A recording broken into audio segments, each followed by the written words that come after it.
So hey there friends, and welcome to this episode of SelfKind with me, Erica Webb. Today I am responding to a question which I love and I am so grateful for.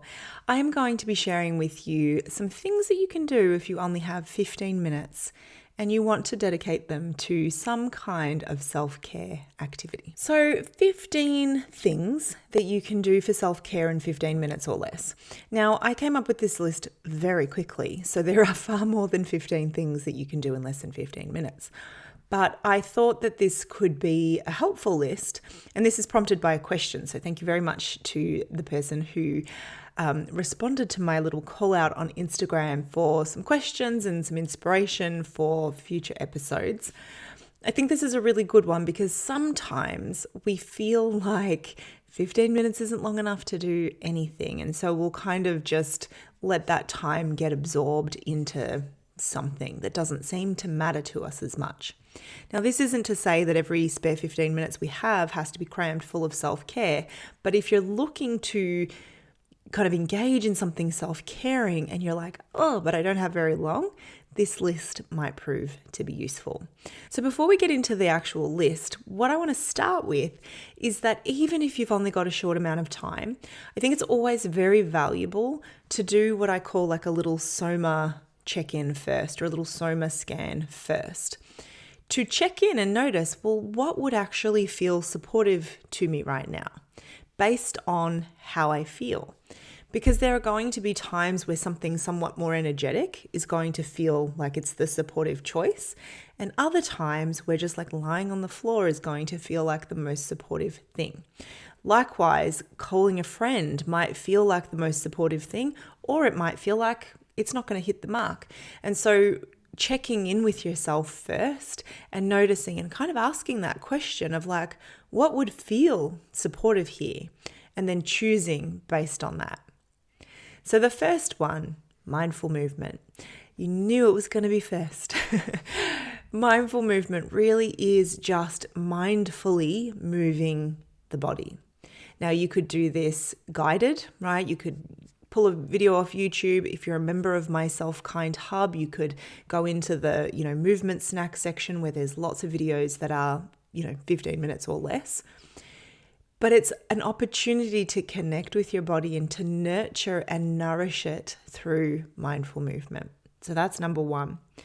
Number two is still movement, but some kind of walking, kind of, it doesn't have to be energetic, but some other kind of movement break. So perhaps walking around the perimeter of your home, if you've got like a yard around it, walking just around your yard, maybe even feet off in the grass, or mindfully walking around your home, just allowing your body to move and allowing yourself to be present with your footsteps. So that's the second one. Number three is to sit and just get quiet. Some people would call this meditating, absolutely, and you could formally meditate if you wanted to, but you might just choose to sit with yourself as well. You could do it with your eyes closed, you could do it with your eyes open, really just allowing yourself to be quiet and to be present to yourself. This can be a tricky one because there's no real doing, but sometimes just that simple act of solitude and pause can be incredibly cup-filling. So that's number three. Number four, make yourself a cup of tea or a coffee or your drink of choice and do the making mindfully, right? So filling the kettle, filling the coffee pot, paying attention to what you're doing, waiting for it to brew while you just pause and be present with that, pouring it mindfully, sitting with it mindfully, sipping it mindfully, and just being present to that experience. There is something about simply paying attention to what we're doing that is deeply nurturing, regardless of what the activity is. So you could, swap that out for do the dishes, but pay attention. Sometimes the dishes doesn't have quite the same self-care kind of vibe though. So I think making a cup of tea or, even your lunch, the lunch eating can become a self-care activity as well, paying attention to the fact that you are nourishing and nurturing yourself in that moment. Number 5, Next couple are breathing practices. And these absolutely don't have to take 15 minutes at all. So this might be just a few minutes. The first one, so number 5, is equal breathing. So seeing if we can get our inhalations and our exhalations to be roughly equal length. And I find that somewhere between 3 and 5, a count of 3 and 5 tends to be kind of the sweet spot, where we're breathing in as we count up to 3, 4, or 5, and then breathing out as we count to the same number. So we're just matching the length of our inhale and exhale. Now, you want it to be a comfortable breath, but you can certainly kind of lengthen it a little bit within a range that feels doable for you. And the counting itself can become a very mindful pursuit and allow you to just be present to that one thing, right? Your breath. But because we're also affecting our physiology by impacting our breath, that can have a very real impact on how you feel. And so pay attention, notice, okay, before I did this practice, how did I feel? How did I feel during? And then how did I feel after?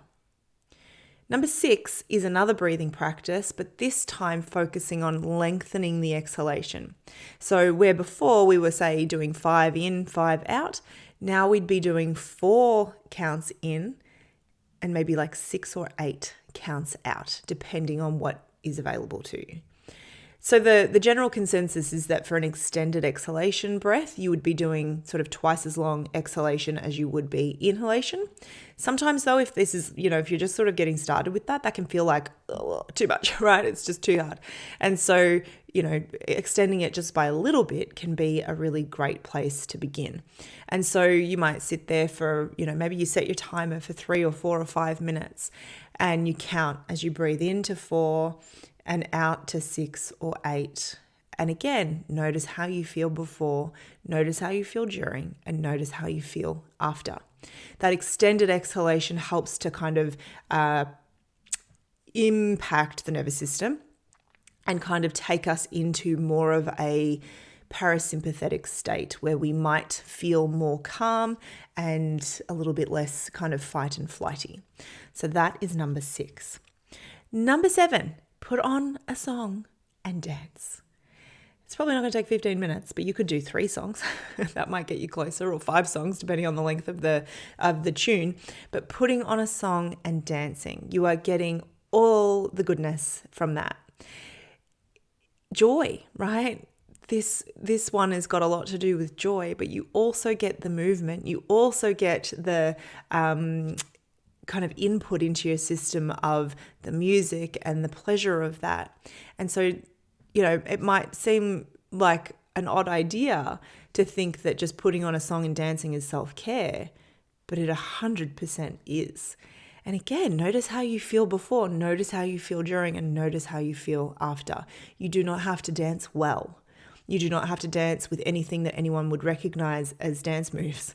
You can just move your body. That might be just simply, swaying on the spot. It might be jumping up and down. It might be revisiting, some style from your youth, or it might have absolutely nothing to define it as dance. It doesn't matter. Simply putting on that music, dancing, kind of almost just allowing it to be an intuitive process. And that is deep self-care. Number 8, very related to number 7, and perhaps you could even do it at the same time. Sing. I have never had a very good singing voice, but there is so much to be gained from singing. And so we talked before, number 6 was this extended exhalation, and that happens quite naturally when we sing. And so you might sing your favorite song as you dance. You might sing your favorite song just while you sit and listen. You might make up a tune and just sing about what you're doing. I do that one a lot. But singing can help us to support the vagus nerve as well, which is really important in terms of our nervous system and our state. And it can act as a beautiful kind of release for tension as well, because you're using your voice, you're expressing, you're kind of taking what's inside and sending it out. So singing is a beautiful one. Number 9, call a friend. And hopefully they are the kind of friend who picks up the phone, because we all know that plenty of us much prefer to text. But there is nothing to be matched, right, by hearing a friend's voice. So pick up the phone and call a friend if that is an option that feels supportive. It doesn't have to be for any particular reason, right? You might call a friend and just say, hey, I would love to just chat for 5 minutes. I would love to hear your voice. Perhaps you say, hey, do you have some time? I've just had, this thing happening and I'd love to just process it out loud if you've got the time to hold space. So calling a friend can be something that can happen in, a short amount of time, but make a huge amount of difference. Number 10, go jump in a shower. Water has this way of resetting us. Have you ever stepped out of a shower and been like, well, that was a bad idea? The only time that maybe ever happens is if I accidentally wash my hair and then realize I have to somehow get it dry before I go out. But showers, right? Jump in the shower. It doesn't have to be a 15-minute shower because that might be a little long, but you could absolutely have a shower, treat it as a reset, get dressed mindfully, choose something that brings you joy, something that makes you feel cozy and shower. Beautiful one. Number 11, read something.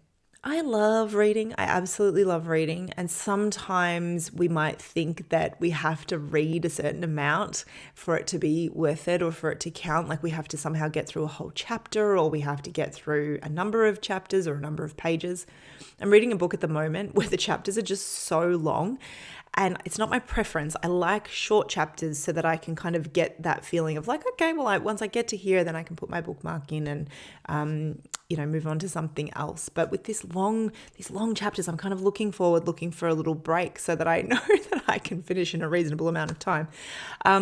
But these ideas of like how far into something we have to get for it to count or for it to be helpful or to be supportive or for us to get joy out of it, they're arbitrary, right? So you can pick up a book and you can read a page. You can pick up a book and you can read a blurb. You can pick up something that you've read before and just open to a random page and read a passage. I love doing that. There's a few books that I'm like, there's something in here for me today and where am I going to find it, right? And just randomly opening the book. I've lost my copy of Big Magic. I don't know where it is, but that's one of those books that I did that with a little bit.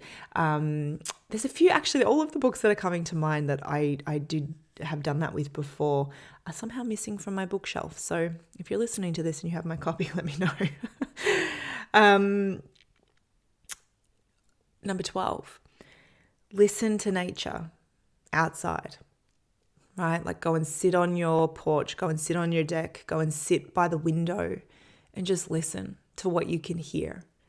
And recognize that, we're part of nature too. So it might be that you hear voices, you hear vehicles, you hear, the movement of life around you. Perhaps there's birds, perhaps there's wind in the trees.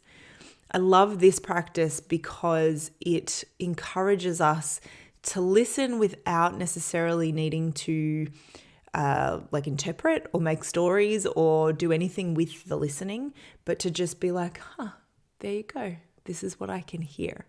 And so it's an act of presence. And in fact, as I kind of, I'm just going to pause at 12, as I kind of consider all of the things that we've talked about so far, all 12 of those, the common denominator is presence. The common denominator is being in the thing that we're doing. And I think that possibly is, the quote unquote secret to self-care is to allow ourselves the time to be present to whatever it is that we're doing and to do so in a way that honors how we feel. So that we're not pushing against or, ignoring or dismissing what is there for us, but allowing ourselves to choose in the direction of support and then to be present to the thing that we've chosen. So number 13, number 12 was listen to nature. Number 12 was go outside and listen to nature, or maybe listen to nature from inside.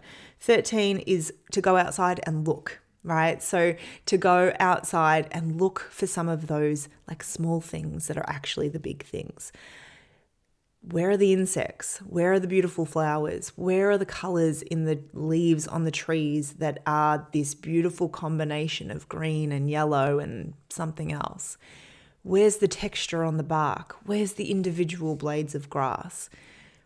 Truly just allowing yourself to be visually present to the things that are around you.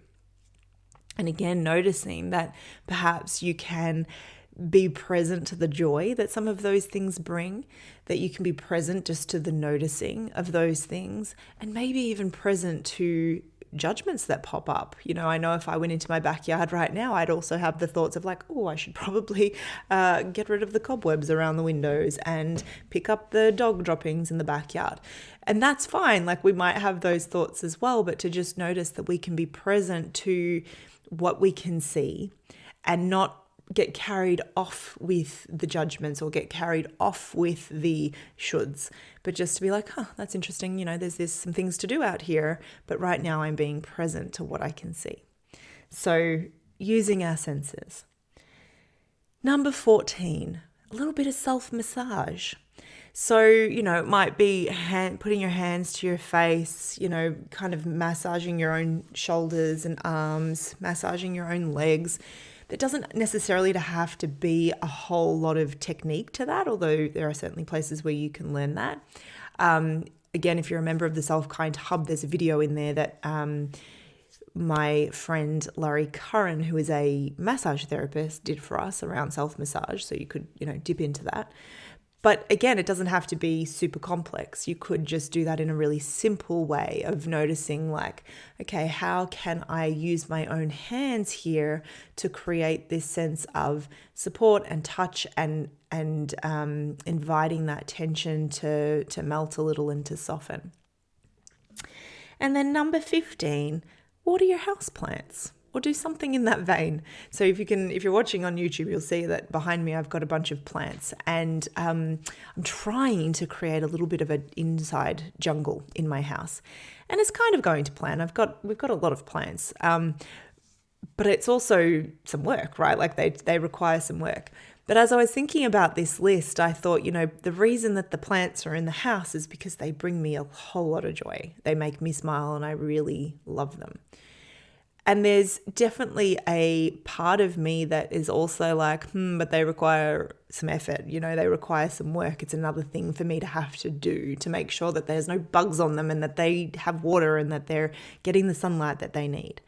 But looked at from a different angle, I can see those things as acts of self-care because of the joy and because of the pleasure that having those things in my, world, in my home, bring me. And so tending to them is an act of self-care because it allows me to have the things around me that bring me joy.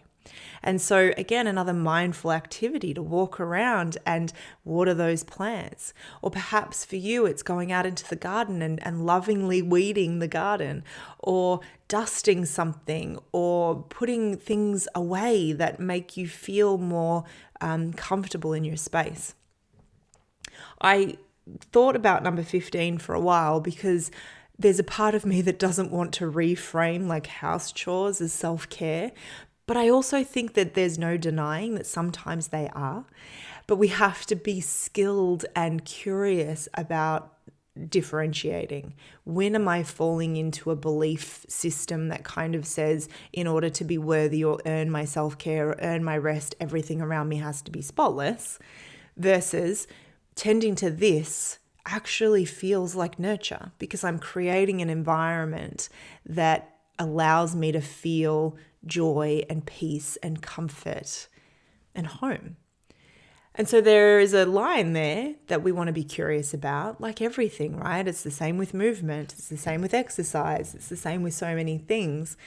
But, doing these things can absolutely be acts of self-care, but we have to be willing to be honest with ourselves about whether it is filling that need or something else.